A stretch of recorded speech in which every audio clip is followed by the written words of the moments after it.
Get your hands off them. She didn't raise her voice. She didn't have to.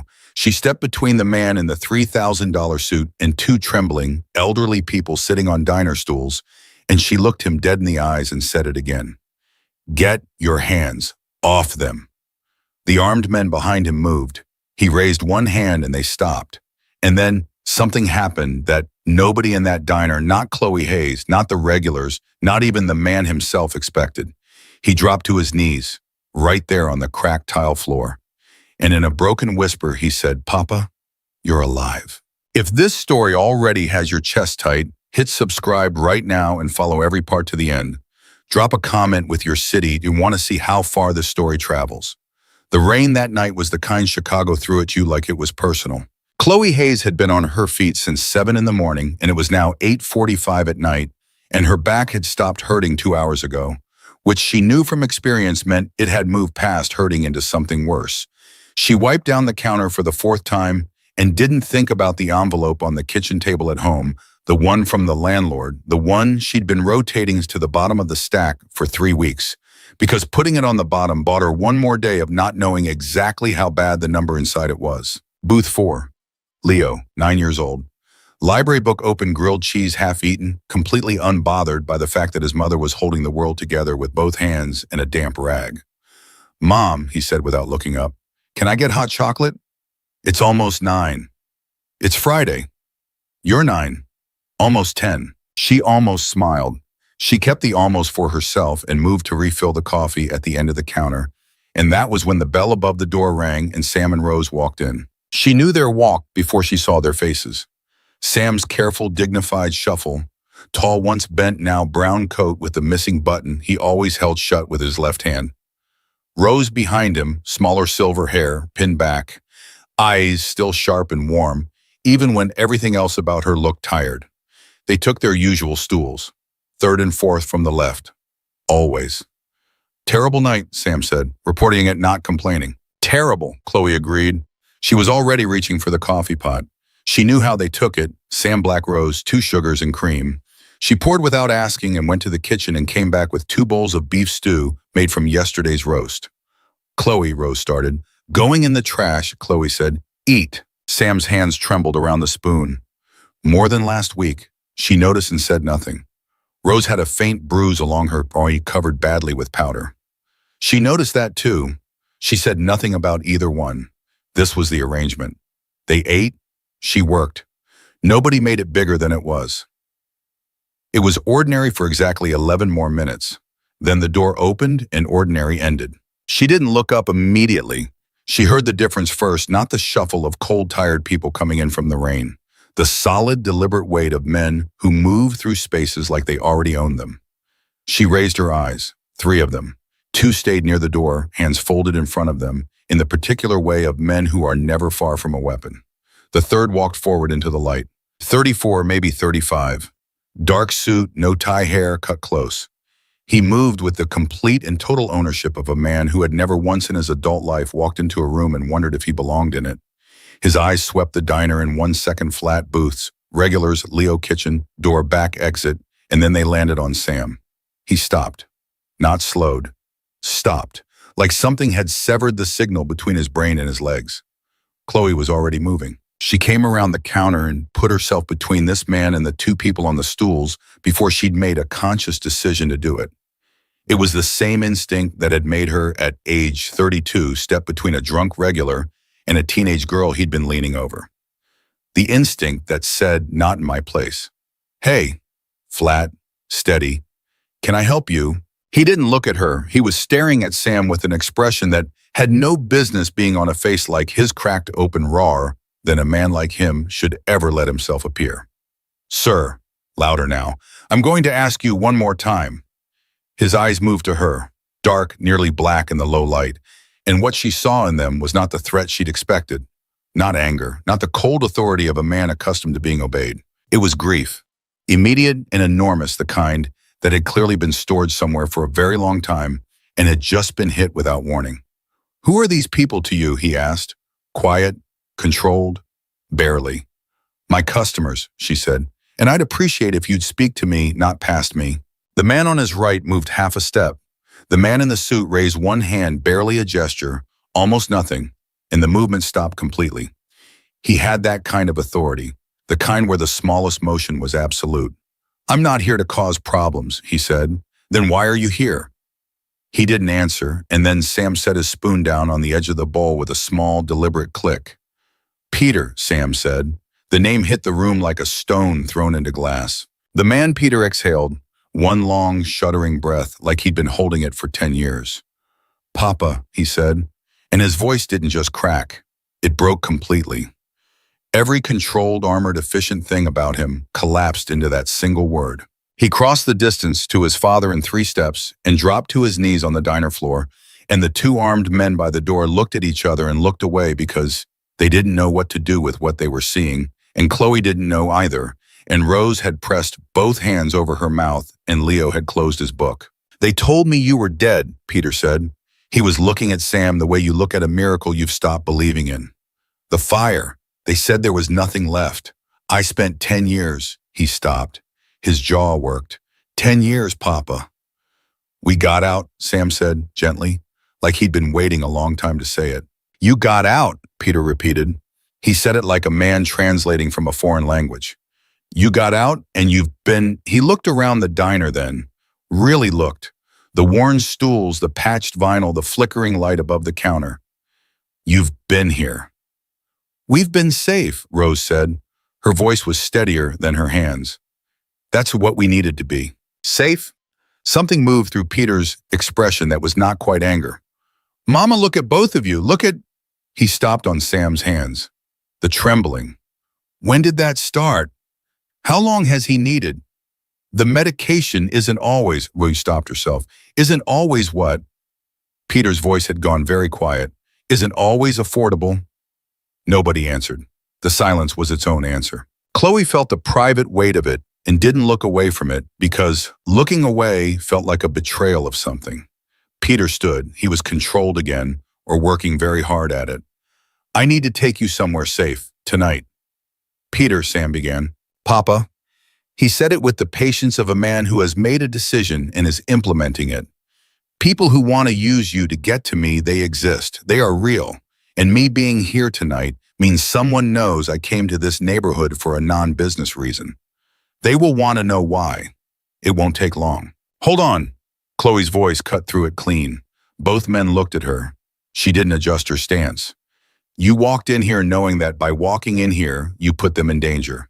And now your solution is to uproot them tonight because you can't undo what you already did. My solution is to protect them. They have a life here," Chloe said. "A small one maybe, a hard one, but it's theirs. They have a pharmacist on Halsted who gives them the sliding scale price. They have a neighbor who checks on them when I can't. They have those stools and this counter and soup that doesn't cost them anything." She stopped. "You don't get to blow all of that up and call it protection." Peter stared at her. Rose made a sound behind her hand that was half laugh and half something else. "Who are you?" Peter asked. Genuinely. "The woman who gave your parents dinner tonight," Chloe said, "and the woman who's asking you to slow down and think." Something moved behind his eyes. 5 minutes, she said. "Sit down. Let them finish their food. Then you talk like people." She pulled a clean mug, filled it, slid it across the counter without being asked. "Whatever you're planning can wait 5 minutes." He looked at the mug. He sat down. Sam picked up his spoon. Rose wrapped her hands around her coffee. Peter sat with both elbows on the counter like a regular man in a diner, and for 60 seconds the world was almost ordinary. "She always puts extra carrots in," Sam said quietly, to no one in particular. "I told her once I liked them." She remembered. Peter looked at his father. "I know we have to go," Sam said before Peter could speak. "I'm not arguing. I'm just asking you to understand what you're taking us from, so you know the weight of it." Peter looked at his hands on the counter. "I understand," he said. Rose reached across and placed her hand over his, within ivory and certain. He looked down at it, and Chloe deliberately found something else to look at.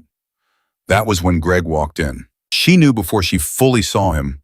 The particular energy of Greg Hannigan entering a room, fleshy, red-faced, the smell of cigarettes and aggressive cologne, the body language of a man who had rehearsed something on the way over and was ready to perform it. "Hayes." He pulled off his wet jacket and dropped it on a stool with the casualness of a man who owned the stool, which he technically did. Past the 15th, third time I'm saying it in person. I know the date, Greg.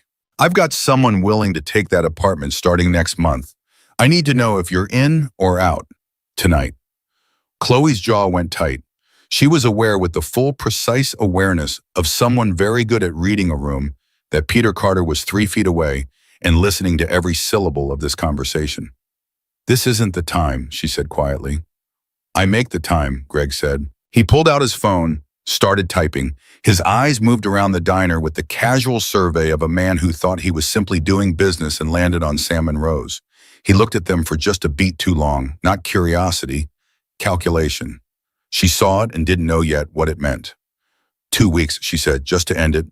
Fine, 2 weeks. He nodded, put his jacket back on, walked out. The door swung shut. Chloe let out one careful breath through her nose. How much? Peter said. Don't. How much do you owe him? That is not your... She didn't do it for payment, Sam said, quiet and final. And you know better than to offer it like that, Peter. A silence with texture to it. I apologize, Peter said to Chloe. Clean and direct, no performance. She nodded once, accepted. She turned back to the counter, picked up her rag. That was when her phone buzzed on the shelf behind the register.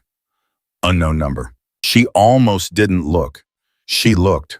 4 words. Get out of there. She read it twice. She looked up. Peter was already on his feet. We need to go, he said, quiet and absolute. Right now. Who sent me this? She held up her phone. Someone who knew before I did. He was already signaling his men. There's no time. Peter. Her voice stopped him. My son is in that booth. He looked at Leo. And then he looked at her, and what she saw in his face was not the calculation of a man managing an asset. It was the recognition of a man who understands in his body and not just his brain what's actually at stake. No one touches him, Peter said. No one touches anyone in this building as long as I am breathing. That is not a negotiation. That is a fact. She held his gaze for 3 seconds. Leo, she said, jacket, now. He was on his feet before she finished. She went around the counter, picked up her purse, took her son's hand. Her hands were steady. She was distantly surprised that they were steady. Anything from the back? Peter asked. No. The register, leave it. He nodded, held the door for his parents, for Leo, for her. She stopped in the doorway for 1 second, looked back at the counter, the coffee pot still hot on the burner. Leo's half-eaten grilled cheese in booth 4, the stack of unopened envelopes she'd been rotating for 3 weeks. She stepped out into the rain. The door swung shut behind her, and the life she had been holding together with both hands quietly became something she used to have. What opened in front of her was something else entirely, something larger and darker, and though she couldn't have known it yet, something that would demand more of her than she'd ever given and return more than she'd ever imagined. The SUVs were already running. They ran. The city moved past the SUV windows in streaks of wet light, and Chloe kept her hand on Leo's knee the entire time, not because he needed it, but because she did. 2 vehicles. Peter in the first with Sam Rose and 2 of his men. Chloe and Leo in the second with a driver who hadn't spoken and showed no signs of starting. Leo sat close against her side and watched the city slide past and didn't ask questions, which meant he was processing, which meant he was more rattled than he was showing. Her phone buzzed. Same unknown number. They have eyes on Halsted. Don't go back. She typed, who is this 3 dots? Disappeared. Came back. Someone who owes Sam more than he can ever repay. That's enough for now. She locked the screen. Said nothing. The car turned through a neighborhood that got quieter and more expensive, with each block passed through a gate that opened before they reached it and closed the moment they were through, and stopped in front of a house that communicated money not through flash, but through age and solidity, the kind of place that had been here longer than anything around it and intended to remain. The driver spoke for the first time. We're here. I gathered, Chloe said. Leo looked at the house. Did the math the distance between where they'd been eating grilled cheese 90 minutes ago and where they were standing now. Okay, he said, just that. She took his hand. Peter was already at the first vehicle, one hand under Rose's elbow, with a gentleness completely at odds with the armed men fanning out around them. Sam stood beside them, and for a moment all three were still, father, mother, son, and Chloe looked away because it wasn't hers to watch. A woman appeared at the front door, 50s, sharp-faced, professionally warm. "Mrs. Hayes, I'm Diana. I'll show you to your rooms." "I want to speak with Mr. Carter first," Chloe said. Diana looked at Peter. Peter looked at Chloe. 10 minutes with my parents," he said. "Take 20, Chloe said. Leo goes with Diana." "Mom?" "It's fine, baby." She looked at him steadily. "It's fine." Leo assessed Diana with his two old eyes, decided something, and went. Chloe watched him disappear and turn back. "Where are we talking?" she said. "Inside," Peter said. "Then let's go inside." The study. He closed the door and turned to face her, and she crossed her arms and looked at him straight on, because she'd learned long ago that you never let a room decide who has the authority in it. "All of it," she said, "not the version you give people you're managing." He considered her. Then he sat on the edge of the desk, not behind it, she noticed that, and said, "My family's name is Castiglione, my mother's family. I took a different name at 23 for operational reasons. The Castiglione name has a specific enemy, a family called Calabrese. 4 years they've been looking for leverage against me. Living parents are exactly that leverage. Leverage meaning what specifically? They take them. They send pieces back until I step it away from territory I've spent a decade building. They would do that. Without hesitation." The room was very quiet. "And they know my parents are alive because you walked into my diner," Chloe said. "They know I went to Southside Chicago for a non-business reason. They'll pull camera footage, talk to people. This city is smaller than it looks when you know how to listen to it." He paused. "Your landlord." The cold moved through her before the thought fully formed. "Greg." He was on his phone when he left. "Greg is an opportunist. He doesn't know who to. He doesn't need to know. He needs to say the wrong thing once to the wrong person." Peter looked at her steadily. "I'm not saying he did something deliberate. I'm saying the leak doesn't need to be deliberate to be fatal." She pulled out her phone and held it across to him. "Someone warned me before you said anything about leaving." He read the messages. Something moved across his expression, quick and private. "You know who it is," she said. "I have a strong idea." "Tell me." "Not yet. There are things I need to verify before saying them out loud." He handed the phone back. "Give me until morning." "My son is in your house," she said. Not a threat, a fact, stated plainly so there was no ambiguity about its weight. "I understand exactly what that means," he said, and the way he said it told her that he did. "Fine," she said, "until morning." She found Leo in a room so large it seemed to embarrass him slightly. He was sitting on the edge of an enormous bed with his shoes still on and his library book open across his knees. He looked up. "This bed is unreasonable," he said. "Agreed." "Mom." He set the book down. The directness that always preceded his serious questions. "Is that man in the mob?" She looked at her son. "Where did you learn that word?" "I'm 9, not stupid." She sat beside him, pulled his shoes off one at a time. He let her, which meant he needed the comfort of the ritual, even if he wouldn't say so. "We're safe," she said. "I promise." "I know," he said. "You wouldn't have brought us here otherwise." He lay back on the pillow. Then Mom, "Yeah, you did the right thing with Sam and Rose. You always did the right thing with them." She looked at this boy who was too wise and too tired and too good for the life she'd managed to give him, and felt the specific ache of loving someone so much it's almost painful. "Sleep," she said. She waited until his breathing slowed. Then she went to the chair by the window and sat and did not sleep at all. Past midnight, she heard voices in the hallway. She went to the door and pressed her ear against it. "Confirmed 2 vehicles on Halstead 40 minutes after we left." "How close?" "Close enough to pull the diner's exterior footage. They'll have your face by morning." The building was a pause that lasted exactly long enough to be terrible. They hit it. The apartment above the diner. 3rd floor. "Anyone inside?" No, building was empty. The diner, smoke and structural. 1st floor took secondary damage, but the hit was upstairs, targeted. Peter's voice went flat and cold. "Not a gas line." "No, sir. Get Morales on the Calabrese compound by 6. Wake Ricci. I want everything on who tipped them tonight. Everything." Footsteps. Chloe stepped back from the door. She stood in the center of the room and understood what she had just heard. They had blown up her building. Not the diner. The building. The third shelf where she kept her mother's recipe box. The refrigerator covered in Leo's drawings. The photograph from 1987, her parents young before everything. The only photograph that had survived the move from Cleveland, the only one she had. Gone. She sat down on the chair. She didn't cry. There was nothing in her that felt like crying. It was more like the feeling when the doctor called about her mother, that specific silence when information is simply too large for the body to process in real time. When it just sits there like a stone. She sat with it. Then she stood up. Because sitting wasn't going to fix anything, and she was not a woman who sat when there was something to do, even if the only thing to do was to remain upright. She was still in the chair by the window when dawn came gray and slow, and she was downstairs before 6 and found Peter already at the kitchen table with a phone face down in front of him and an untouched coffee going cold. He looked up when she came in. Neither spoke for a moment. She found a mug, poured her own coffee, sat across from him. "You heard," he said. "Thin walls." He nodded, looked at the table. "I'm sorry about your home. Were you surprised the timeline?" He held the pause one beat too long. "No," he said. "You miscalculated." "Yes, direct, no deflection. I thought we had more time. I was wrong." "You miscalculated with my apartment, Peter." "Yes," he said it the same way, the same flat ownership of it. She looked at him.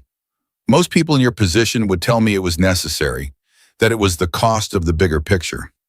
"Most people in my position would be right," he said. "That doesn't make it true."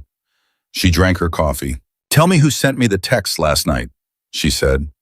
He set his mug down. "Vincent Ricci, he works for me. He also knew my parents before the fire.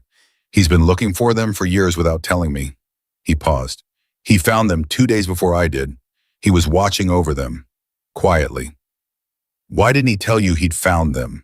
Peter's jaw moved once. "Because he wasn't sure what I'd become, whether I was someone they were safe near." The kitchen held that. "Had you," Chloe said, "become that?" He looked at her for a long moment. "I genuinely don't know," he said. "That's the honest answer." She thought about Sam at the counter, spoon trembling, eating his stew with the dignity of a man who had chosen smallness over proximity to danger. Thought about Rose's hand on Peter's. "I know what you became. I know. And I'm still here." "Your mother doesn't think you have," Chloe said. Something crossed his face too fast to name. "My mother," he said, "has always given me more credit than I've earned. Or she knows something you don't." His phone lit up. He glanced at it. His expression closed into something professional and fast. "I need to take this." He stepped away. She heard him in rapid, low Italian, then English. "Where exactly? How many? No. Do not move until I say." He hung up and came back to the table and stood, and she read his face the way she'd read 1,000 faces across a counter, the micro-expression of a man whose decision is already made and who is deciding only how much of it to say. "They found something," she said. "Yes." "Bad?" "Ricci didn't track my parents through the prescription alone," he said. "Someone gave him the lead, someone who knew exactly which neighborhood, which pharmacy, which diner." He stopped. "Someone who had been watching them for longer than any of us realized." Chloe set her mug down carefully. "Greg," she said, "we don't have confirmation yet." "You think it's Greg?" "I think Greg showing up at that precise moment last night, making that much noise while pulling out his phone, was not coincidence, Omand." He looked at her, and there's a deeper question. If Greg knew who they were, who told Greg, she understood what he was building toward. The leak didn't just run from Greg to Calabrese, it ran somewhere else first. Someone had handed Greg the information, someone closer to the inside. The kitchen went quiet in a way that had weight, because Chloe was standing in the kitchen of a man who was beginning to understand that the betrayal reached further than the Calabrese family. That someone he trusted may have pointed a finger at two helpless old people and let them be used as bait. She watched him absorb it, watched his jaw tighten exactly once, and then he had it back. "Go be with Leo," he said quietly, "and don't leave the house today." "I wasn't planning to." He picked up his phone and was already dialing. She left him to it. Behind her, she heard him speak in a voice that carried no emotion at all. The voice of a man who had trained himself to feel nothing when the math was terrible. She'd heard that voice before. Not from men like him, from herself. On the bad nights when the bills were spread on the table and she had to add up what she had and what she owed and find a way to make the numbers survivable. The voice you use when you have no choice but to keep going. She went upstairs. Leo was still asleep, one arm thrown wide, the library book on the floor. She picked it up, stood in the quiet of that too-large room and listened to her son breathe. Down the hall, Sam's low voice and Rose's answer. Live, she thought. All of them. Still alive. She held on to that with both hands because it was the only math that was unambiguously, uncomplicatedly good.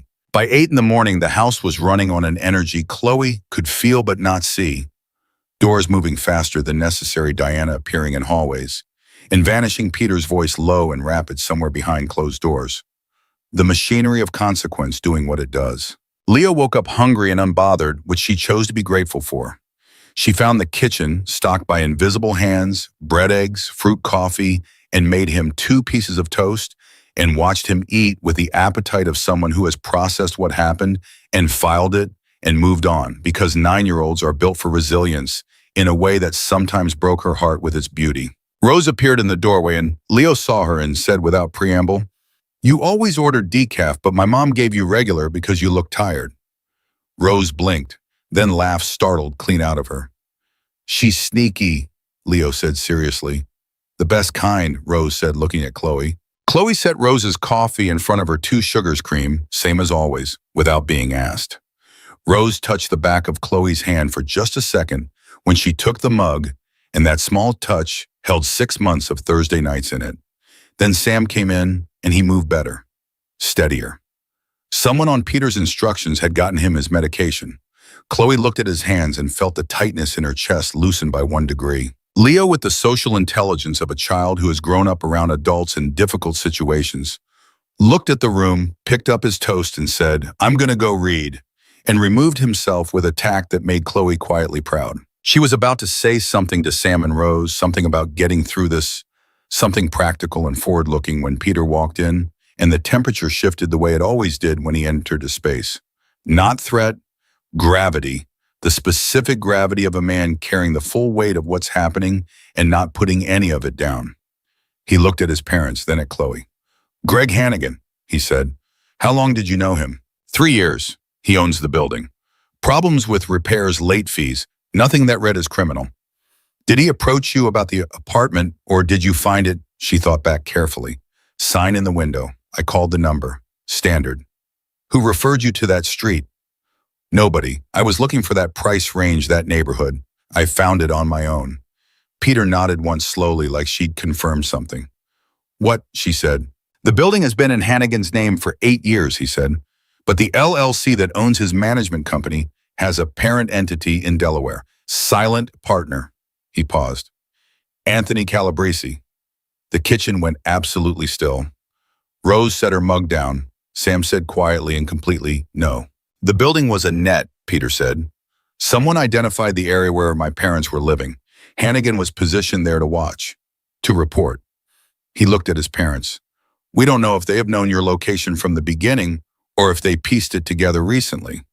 But the building was not coincidence. It was infrastructure." "They knew where we were," Rose said, very quiet, "all this time."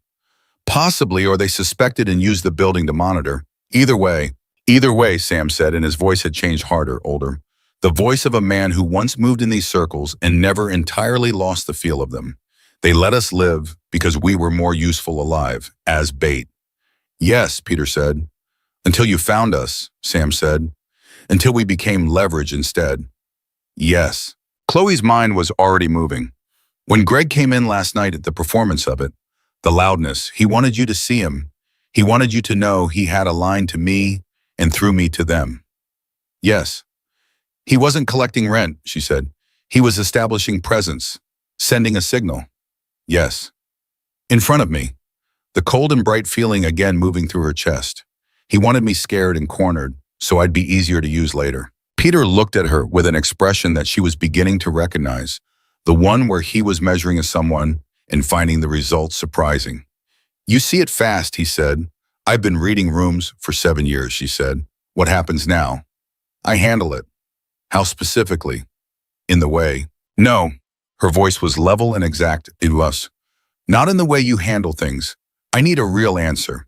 Because there are two elderly people at this table, my son is in the next room, and I have been awake for 30 hours. Give me a real answer. He looked at her for a long moment. The Calabrese documentation goes federal, he said. I have a contact. I've maintained it for years, not out of cooperation, out of insurance. I've never given them anything significant. He paused. Toland's information, if it gives me, Calabrese, fully, that's significant. That changes the dynamic entirely. Toland, she said, the name you mentioned this morning. My logistics director, 6 years. He knows every supply line, every agreement, He stopped on it. He was the only person in my organization who had access to the prescription lead that brought me to the diner. He sent you there, Chloe said. Slowly, building it out loud. Knowing Calabrese was watching. Knowing the moment you walked in and found your parents, Calabrese would move. He didn't find them for me, Peter said.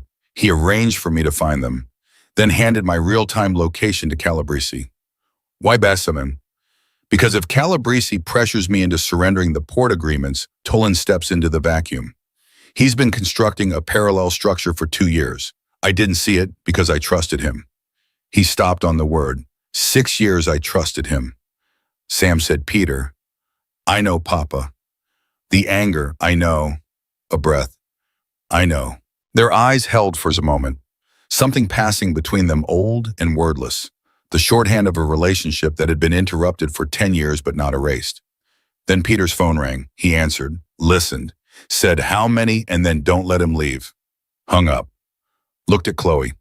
Greg Hannigan is at a bar 3 blocks from the diner. He's waiting for a call telling him the next step. Once he gets that call, he runs and we lose him. Go, Chloe said. I need you to stay. I know. Go. She held his gaze. And Peter, a dead man can't tell you who gave the original order. Whatever you're planning to do with him, remember that. He paused. I know how to do this, he said. I know you do. I'm saying it out loud so we're both clear on what comes back from it. The pause stretched 1 beat. Then he nodded. Ricci stays, she said. Yes. He was already moving. The back door closed. The engine in the drive started and faded. Chloe sat back down at the table. Leo appeared in the doorway immediately. He'd been just outside it, she suspected, for the last 10 minutes. Is it okay? He said. Come here, she said. He came and stood beside her, and she put her arm around him, and he leaned in, which told her what she needed to know. He went to fix something, Leo said. Yes. Is he actually going to fix it? He asked it to Sam, not to her. Sam looked at the boy for a moment with the seriousness the question deserved. He's a man who finishes what he starts, Sam said. Always was. The question is only what he decides to start. Leo absorbed this, nodded, reached for an apple, and bit into it with decisive appetite, because 9-year-olds move through emotion faster than anyone. Ricci's phone buzzed. He checked it and looked at Chloe. Carter has Toland, he said, that fast. Toland didn't see it coming. He met her eyes. He's alive. Carter needs him talking. She nodded, filed away what that choice said about who Peter actually was underneath everything. 20 minutes. The longest 20 minutes. Sam had fallen gently asleep in his chair. Rose sat beside him with her hand on his arm and talked with Leo about Naples, the smell of the sea, what her mother cooked on Sundays, and Chloe sat and let the warmth of it move over her like something she hadn't known she needed. She was so tired. She had no home, no counter, no stack of bills to manage. Everything she'd held together for 7 years with both hands had been scattered overnight by choices that weren't hers. And yet, she looked at Sam's sleeping face and Rose's steady hand and Leo's focused attention and felt beneath the exhaustion and the loss the strange and specific gratitude of someone who has found something real in the space where the known shape of her life used to be. The door opened. Peter came back. He looked at the room, his parents, Leo, Ricci, Chloe, and something in his posture shifted by a degree that only someone paying close attention would catch. She caught it. He sat. Toland has agreed to provide full documentation, he said quietly so as not to wake Sam. His arrangement with Calabrese, 3 years of correspondence, financial transfers, and he paused. A recorded phone call 4 days ago. Toland told Calabrese I was about to locate my parents. He gave them the window to prepare. 4 days ago, Chloe said, before you even walked in. Yes. He engineered the whole thing. The reunion, the exposure, your reaction?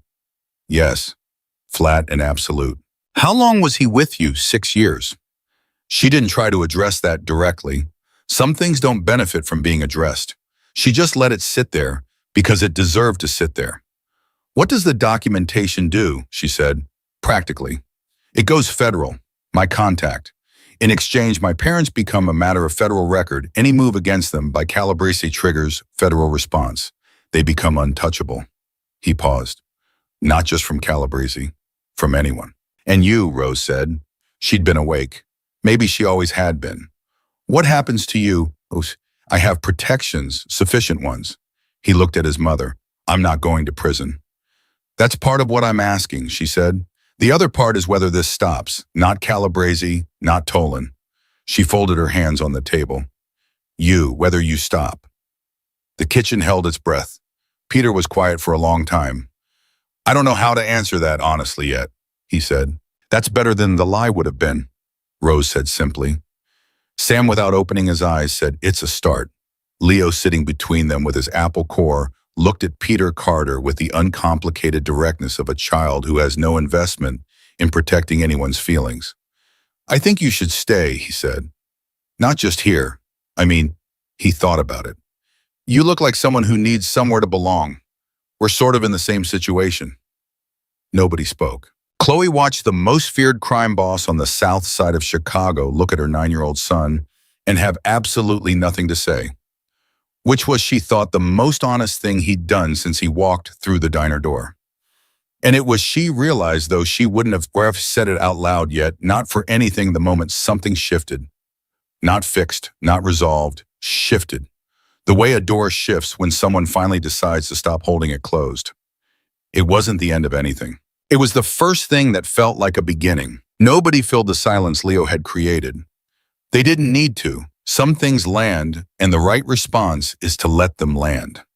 Peter looked at the table. Then he cleared his throat, a small human sound, and said, I appreciate that, to Leo quietly, like a man handling something fragile. Leo nodded, bit his apple, done. Chloe stood up. I'm going to make more coffee. Because she needed to do something with her hands, and because the room needed a normal sound in it. She was at the counter when Peter's phone lit up. He answered, listened for 8 seconds, and said, send it all directly to me. Nothing goes through the usual channels. Nothing. He hung up and stood. The documentation from Greg's office is on its way. Everything Ricci's men recovered. How long until your federal contact moves? Chloe asked. Depends on what the documents show. If it's as comprehensive as Ricci believes, hours, not days. And until then, we wait. And until then, we stay exactly here. She accepted that, poured his coffee without thinking about it, slid it across to him. He looked at the mug.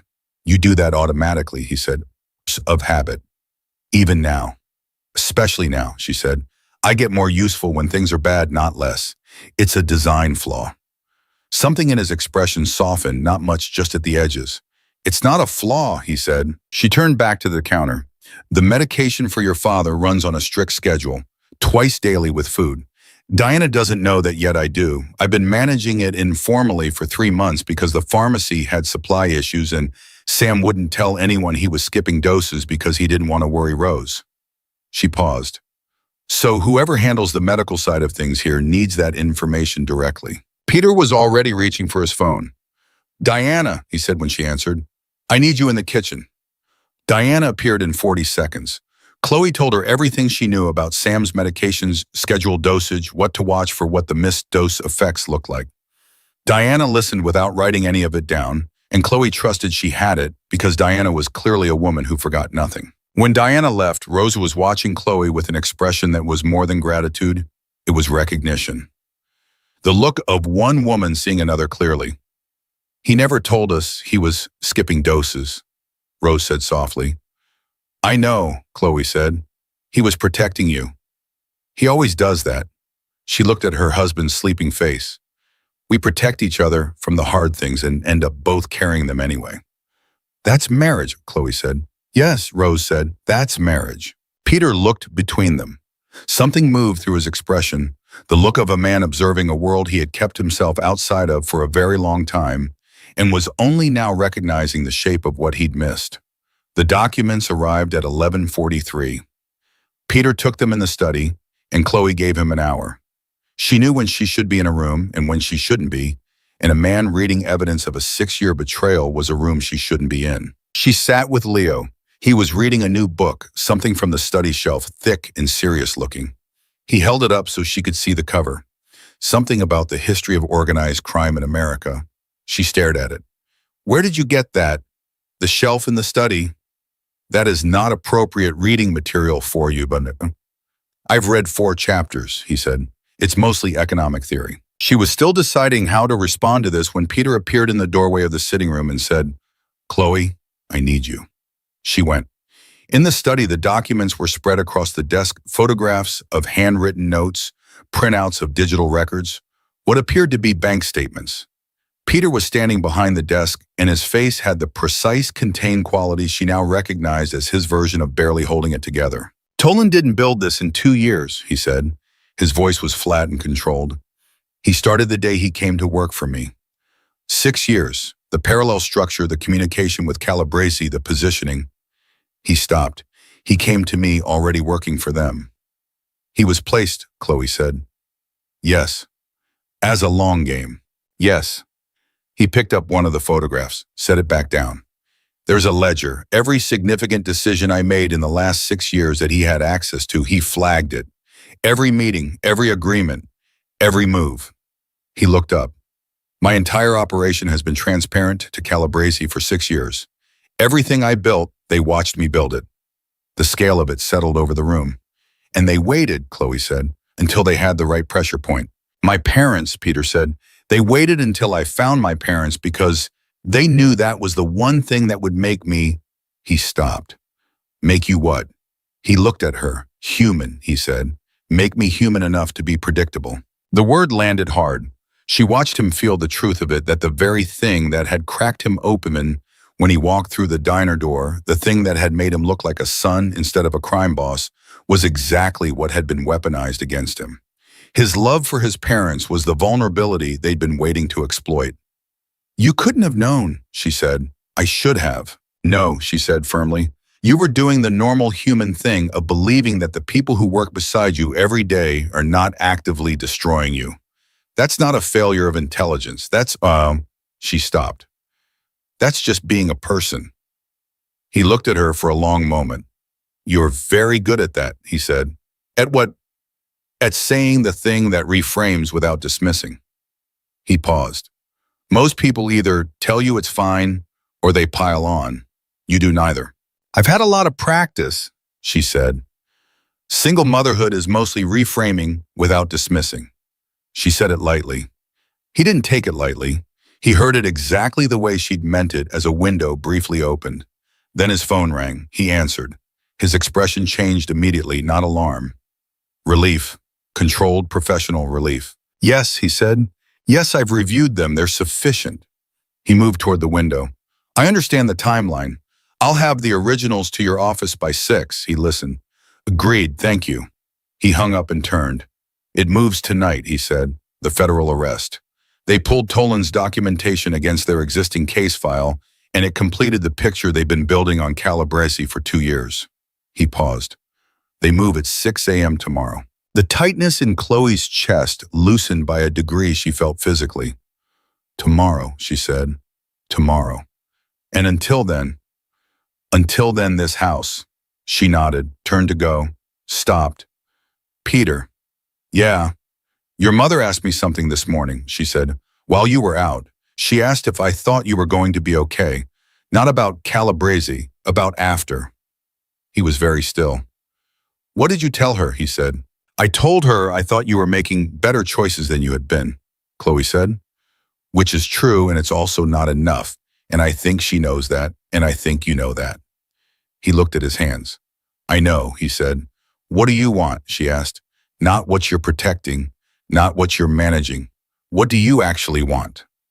The question sat there between them. He didn't answer immediately. She waited because she'd learned that the real answer to a question like that needs space to form. "I want to eat dinner at a table," he said finally, "with people who are there because they want to be, Not because they're employed or afraid or indebted. He paused. I want to be someone that my father can look at without grieving what I became. Another pause. I want... He stopped. She waited. He looked at her. I want things that I don't have the right vocabulary for yet, he said, because I haven't wanted them in a very long time and I've forgotten the words. She held his gaze. Start with dinner, she said. She went back to the kitchen and started cooking. She didn't have everything she needed. Diana produced what she asked for with the quiet efficiency of someone who understood that this was important without knowing exactly why. Chloe cooked the way she cooked when things were hard, with full attention, with care, with the particular focus that kept her hands busy and her mind from spiraling. Leo came in and sat at the counter and watched her work, which was what he'd done since he was old enough to sit on a stool without falling off. Rose came in and sat beside him. Sam woke from his doze and shuffled in and took his place. Ricci appeared in the doorway, assessed the situation, and sat down without being asked. Peter came last. He stood in the doorway for a moment, looking at the table. His parents, Leo, Ricci, Chloe behind the counter. Then he sat down. She served dinner. They ate at the table. All of them. No phones. Peter put his face down after the second time it rang and didn't pick it up again. Sam told a story from the old neighborhood that made Rose laugh and made Peter smile with his whole face unguarded, the way he must have smiled before he decided smiling was a liability. Leo asked Sam 14 questions in rapid succession about what Chicago was like in the 70s, and Sam answered everyone with the patience of a man who had been waiting for someone to ask. Chloe ate and listened and felt the table around her, the noise of it, the life of it, and thought this is what a table is for. Later, clearing dishes, Peter came to stand beside her at the counter. Not in her way, just near. Thank you, he said, for dinner. He looked for the word, for making it feel like something worth protecting. She kept her hands moving. It was always worth protecting, she said. You just needed to see it. He was quiet for a moment. What are you going to do, he said. After, the diner, everything. Rebuild, she said, same as I always do. I want to help. I know. Is that a yes? She looked at him. It's a not yet, she said. Let the dust settle first. Then we'll talk about what help looks like and what it comes from. He nodded, accepted it, didn't push, which told her more about who he was choosing to be than anything else he could have said. At 10 that night, her phone rang. Unknown number, different from before. Something cold moved through her before she answered. The voice was male, calm in the performed way. The calm of a man who maintains it with great effort. Ms. Hayes, my name is Anthony Calabrese. She went absolutely still. She looked at Peter across the room. He saw her face and was moving toward her before she raised her hand, one gesture minimal. Absolute. She'd learned it from watching him. He stopped. I know who you are, she said into the phone. Then I'll be direct, Calabrese said. You're in Carter's house. You're there with his parents, and I want you to understand the offer I'm making. A pause. Carter steps back from the port agreements. Everything you love walks away safe. I give you my word. Your word, she said. Yes. The same word you gave when you burned down the building where my son lives. A silence. That was a message, he said. This is a promise. Chloe looked at Sam. Hold on, she said. She lowered the phone, looked at Sam. He's offering a trade, port agreements for everyone's safety. Don't, Sam said immediately. He doesn't give things back once he takes them. Without the agreements, Peter has no leverage to protect anyone. We become useless. His eyes were very steady. Useless to Calabrese means dead. She raised the phone. Mr. Calabrese, she said, I'll pass on your offer, but I want you to understand something. Yes. You blew up the home where my son has lived for 3 years. You used 2 elderly people as bait for a decade. You put a man inside Peter Carter's organization to hollow it out from the inside. She kept her voice level and precise. So your word means exactly nothing to me, and I don't think it means anything to the people you're trying to reach either. She paused, but I'll pass it along, out of courtesy. A long silence. The offer has a window, Calabrese said. Tonight. The call ended. Peter was looking at her. She lowered the phone. He has my personal cell number, she said, a number I've given to almost nobody. Peter's expression didn't change. But behind his eyes, something went very still and very cold. The cold of a man who has just confirmed the last piece of something he hadn't wanted to be true. Tolan, he said quietly. He had access to my contacts. He had access to everything. 6 years, Chloe said. 6 years, he said. He picked up his phone and walked out of the room, and she heard him on a call in the hallway, fast and clipped, and final in the way of a man closing a door that isn't going to open again. And she stood in the kitchen with Sam and Rose and Leo and Richie and felt the night outside the house pressing in from all directions. Tomorrow, she thought. Tomorrow it moves. Leo looked at her from across the table. It's almost over, isn't it? He said. Not a question. Almost, she said. Good, he said, and picked up his book. She was awake at 5:47 when her phone rang, and Agent Sandra Pruitt told her that Anthony Calabrese had been taken into federal custody 43 minutes ago at his Oak Park residence, that the operation was clean, that there were no injuries, and that it was now safe for Chloe Hayes and her son to move freely. Chloe sat on the edge of the bed and held the phone and listened. The documentation was more comprehensive than anticipated, Pruitt said with a measured dryness that suggested complicated feelings about that. When the window appeared, we moved. Peter is not in custody. He's been informed. A pause. Ms. Hayes, what you did protecting two people with no one else, not knowing what it would cost you, that mattered in ways that extend beyond this case. I wanted you to know that. Thank you, Chloe said. The call ended. She sat with the absence of what she'd been bracing against for 4 days. The weight she'd been holding herself rigid against was simply gone, and the body doesn't immediately know what to do with that kind of release. She sat still for 1 full minute and let herself feel it. Then she stood up because she was Chloe Hayes, and she did not sit when there was something to do. Peter was already in the kitchen. Standing, not sitting, she'd learned that he stood when the energy in him had nowhere to go. He looked up when she came in. She called you, he said. Yes, Chloe went to the coffee pot. It's done. The Calabrese part, he said.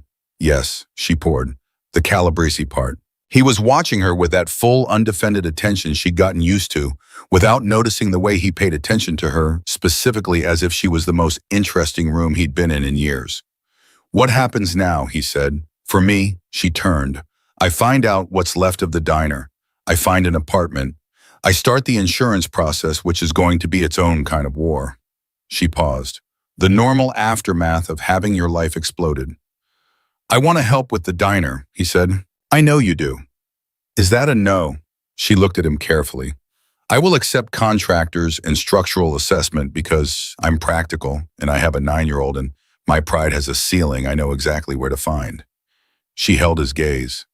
I will not accept anything that comes from guilt or obligation. It creates a dynamic I've been in before, and I won't go back to it. I'm not offering from guilt, he said. Then what are you offering from? He held her gaze. Then he said quietly and without performance, from wanting you to succeed, specifically you. He paused. Because you are the most capable and most stubborn person I've met in 20 years of meeting people, and I want to see what you build when you're not building against something. She looked at him for a long moment. That, she said, I can work with. He nodded. One corner of his mouth moved. Name, he asked. Mine to choose. Of course. I'm not naming it after anyone. A pause that had texture. I wasn't suggesting that. Good. She picked up her coffee. I have an idea, actually. She didn't tell him then. She told Rose first 3 days later in the small apartment she and Leo had moved into. Modest and clean, and 3 blocks from Leo's school. Nothing like the Castiglione house, and exactly what she needed. Rose was sitting at Chloe's new kitchen table with her hands around a coffee mug, and Chloe said, I want to call it Rosie's Hearth. And Rose went so quiet for so long that Chloe started to worry. Then Rose said, Nobody has ever named anything after me before in a voice so small it didn't sound like her. I know, Chloe said. That needed to be fixed. Rose pressed both hands flat on the table and looked at them. Sam is going to cry. Sam can cry. He'll say he's not going to, Rose said, and then he'll cry. She was completely right. The rebuilding took 8 weeks. 8 weeks of permits and contractors and equipment decisions and 100 small choices made one at a time, each one a deliberate act of reconstruction, that was also, on some level, an act of refusal against the Calabrese family, against Greg Hannigan, against every force that had tried to take from her, against every version of the story where she ended up with less. She did not end up with less. Peter called 3 times during those 8 weeks, twice about practical things, a contractor question, and insurance contact. Once for no stated reason, which became 40 minutes of conversation that started with the diner and moved through Chicago winters and Leo's reading habits and what Peter's mother had been like in her 30s, and which ended only because Chloe looked at the clock and realized she'd been sitting on her kitchen floor for 40 minutes and her coffee had gone completely cold. She called him once to tell him the structural inspection had come back clean on the first floor. He said he'd heard. She said of course he'd heard. He had people everywhere. He said, that's not why I know. She said, then why do you know? He said, because I've been paying attention.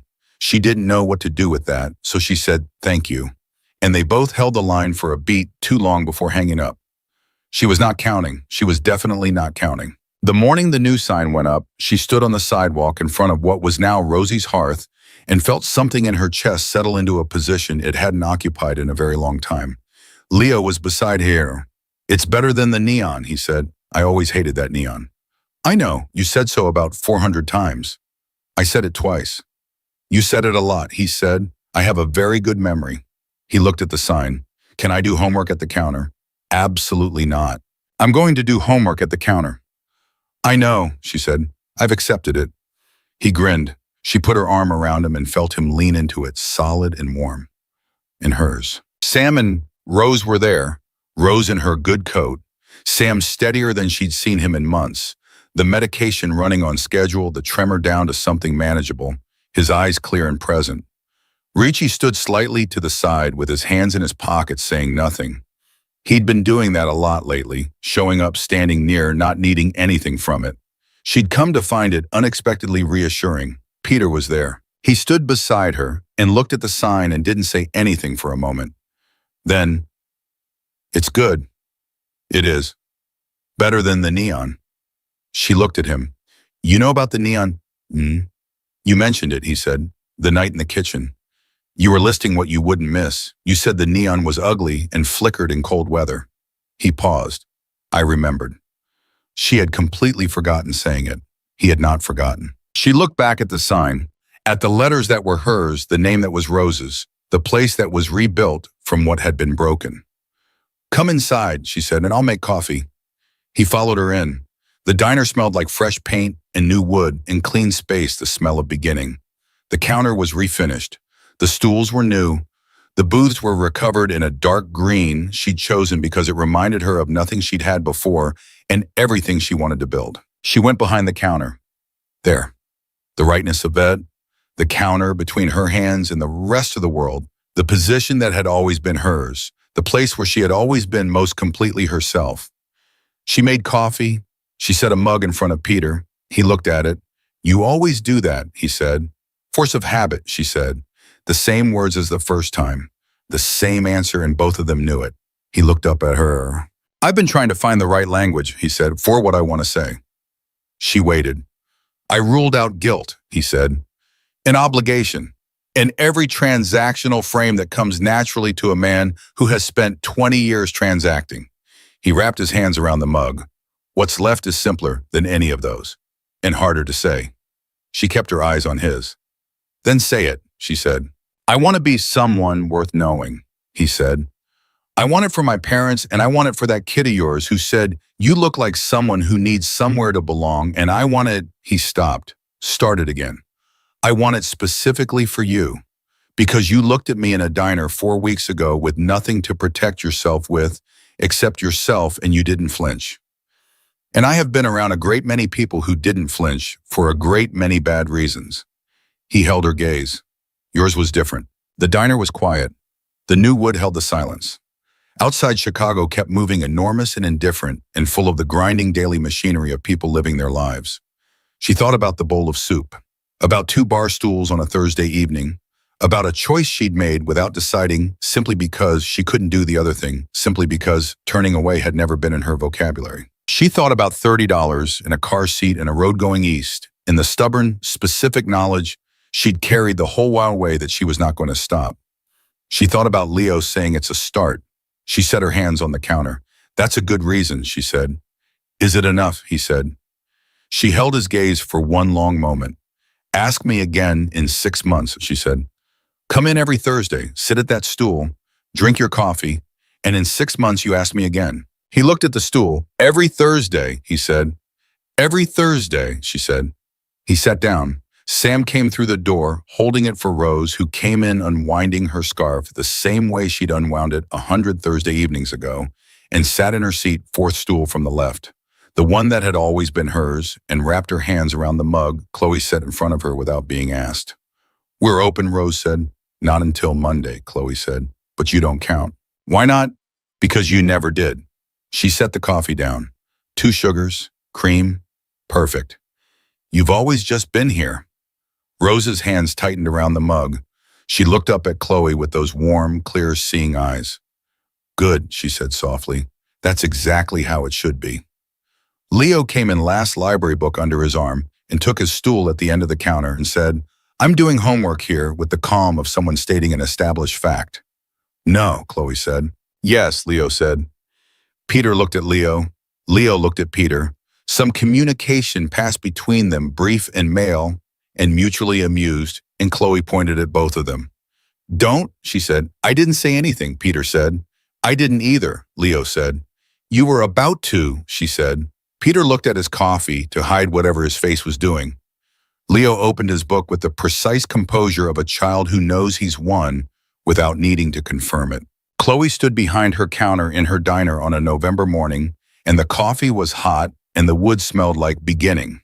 And her son was doing homework he wasn't supposed to be doing, and 2 elderly people who had become as necessary to her as breathing were sitting in their seats, and a man she'd known for 4 weeks and somehow knew very well was sitting on the last stool, the one that had always been empty, drinking coffee she'd made him. She had started with a rule, a simple one. Nobody leaves hungry. She had meant it about food.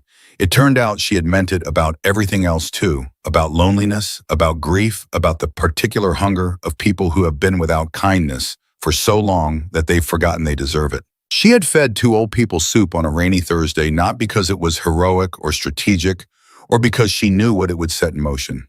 She'd done it because turning away from someone who needed something you had to give that had simply never been something she was capable of. And that incapability, that stubborn and inconvenient refusal to look the other way, had cost her everything she had, and returned more than she'd known to ask for. Some people are broken by the storms that find them, and some people, the ones who are built a certain way from a certain specific material that looks ordinary until it's tested. Some people stand in the middle of the worst thing and come out the other side, not smaller but larger. Not emptied, but more completely themselves than they were before. Chloe Hayes was built from that material. She had known it her whole life. Now everyone who mattered knew it too. And in the warm coffee-scented quiet of Rosie's hearth on a Thursday morning, with the city moving outside and the people she loved most in the world on the other side of her counter, Chloe picked up her rag and wiped down the surface clean, smooth, ready, and thought, yes, this is exactly where I'm supposed to be.